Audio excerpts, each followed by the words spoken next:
सर्वसंग से प्रार्थना है, सत्संग प्रारंभ हो रहा है। कृपया सत्संग स्थल पर शांति पूर्वक विराजमान होकर के श्रद्धा से सत्संग सुने। परमेश्वर की प्यारी आत्माओं से पुनर्निवेदन है, सत्संग प्रारंभ हो रहा है। कृपया सत्संग स्थल पर शांति पूर्वक विराजमान होकर के श्रद्धा से सत्संग सुने। सत साहिब। परमपिता परमात्मा पूर्ण ब्रह्म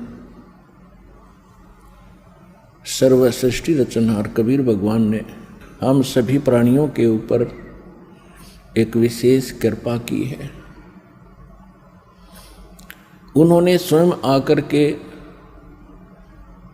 हमें ये ज्ञान कराया है कि हम क्यों जन्म रहे हैं, क्यों मर रहे हैं। जिस संपत्ति और जिस संतान को हम सुरक्षित रखने के लिए दिन रात प्रयत्नशील रहते हैं और हमारी आंखों के सामने ये सब नष्ट हो जाता है, ये क्या कहानी है। पुण्यात्माओं, हमें कोई ये ज्ञान देने वाला नहीं था,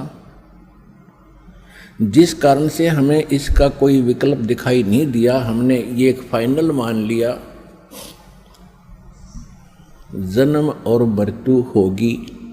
आत्म एहसास हो रहा है, क्योंकि एक प्रश्नवाचक चिन्ह आज तक किसी से हट नहीं पाया कि हम क्यों मरते हैं, क्यों जन्मते हैं। हम कितना अच्छा परिवार बनाते हैं, उनमें कितना अच्छा प्रेम होता है, मोह होता है, लगाव होता है, और एक सेकंड में वो सब बिखर जाता है। इसके विषय में हम कभी चिंतित होते हैं तो फिर सोच लेते हैं कि सभी के साथ हो रहा है। ये एक परंपरा मान ली हमने कि ऐसा तो होगा ही होगा, पर ये काम तो करते ही रहो। कौन सा कार्य करते रहो? कोठी बनाओ, बंगले बनाओ, कार बड़ी लो और मर जाओ। ये कौन सा कार्य था? सभी हमारे साथ जो घटनाएं घट रही हैं आप प्रतिदिन देखते हो, किसी न किसी गांव में या किसी घर में। अपने खुद को भी बहुत सी ऐसी घटनाओं से हमारा पाला पड़ा है। तो ये सब हो क्यों रहा है? तो उसके लिए परमात्मा हमें स्वयं आकर के ज्ञान कराते हैं कि आप इस गलत लोक में आ गए।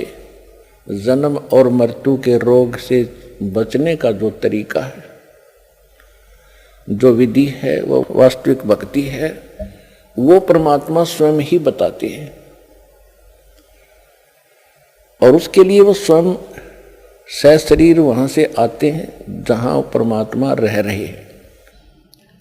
तो परमात्मा हमें याद दिलाते हैं कि कुछ तुम पीछे और कुछ भविष्य में झांको। आप केवल वर्तमान में ही सीमित हो गए हो। यदि हम अपने भूत में झांकते हैं, बैक में देखते हैं, तो क्या बताते हैं? परमात्मा ने स्वयं आकर अपनी प्यारी आत्मा गरीबदास जी को ज्ञान दिया है। उन्होंने क्या बताया है? भाई आगे गए ना बावड़े, आगे यानी जो पहले जा चुके हैं। आगे गए ना बावड़े, ये रहते भी सब जाही, बिन साहिब की बंदगी कहीं ठोर ठिकाना नहीं। हमारे दादे परदादे चले गए, उनका कहीं नामो निशान नहीं। अब वो ना जाने किस प्राणी के शरीर में दुख पा रहे होंगे, और वो ये आशा किए बैठे थे मेरा कुल चले। उनका कुल भी चल गया, उनको क्या मिला? और उनसे पहले का कुल कहाँ गया जो सारा मर चुका है, नामो निशान नहीं उनका। तो यहां परमात्मा बताते हैं हमें समझाने के लिए क्या मांगो कुछ थिर न रहाई, ये देखत नैन चला जग जाई।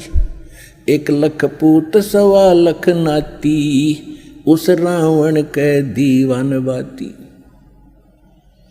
आप एक संतान प्राप्त करके यदि बधाई बांट भी लोगे 2 दिन, परमात्मा कहते हैं रावण के तो 1 लाख थे, 1 लाख पुत्र थे, और आज उसके कोई दीपक लगाने वाला शेष नहीं, उसका नामो निशान, कुल भी समाप्त, रावण भी अंत और राज भी गया। तो हमें परमात्मा ये याद दिलाना चाहते हैं, ये तो आपको याद दिलाए कि पहले यानी पीछे जो कुछ हो चुका है उसकी ये दशा है। वर्तमान में आप देख ही रहे हो,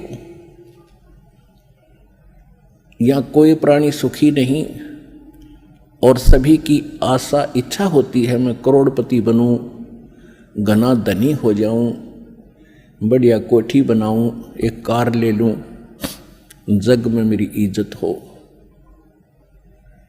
क्योंकि हमने इतनी ही पढ़ाई पढ़ रखी अभी तक।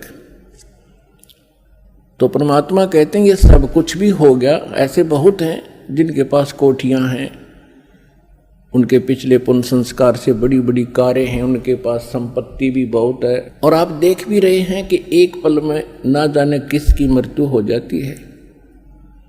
बड़े बड़े सेठ अपने ही हेलीकॉप्टर के अंदर मृत्यु को प्राप्त हो जाते हैं दुर्घटनाग्रस्त हो जाने से। आगे क्या होगा, आगे के लिए परमात्मा सत्र करते हैं। फिर पीछे तू पशुआ की जय गद्दा बैल बनाई, और ये 56 भोग कहाँ मन बोरे, कहीं कुर्डी चरने जाई। अब ये हमारा अब ना विश्वास हो रहा, क्योंकि सारी सुविधा है और मन में ऐसी चाबी भर रखी इस काल भगवान ने, वो काम करना है, वो करना है, वो रह गया है, ऐसा वो करूंगा चलो। तो ये भी काल की ही प्रेरणा, और काल ने आपको विवश कर रखा है। इतने काम आपके जिम्मे लगा दिए, और वो किस कारण से? एक पेट के लिए, एक निर्वाह के लिए, इस शरीर को सुरक्षित रखने के लिए। मकान बनाना है, कपड़े पहनने हैं, खाना खाना है, ये सारा इस शरीर की सुरक्षा के लिए है कि वो ठीक ठाक बना रहे। और इसका कोई भरोसा नहीं है कब बिजली गिर जाए और किस कारण से अंत हो जाए।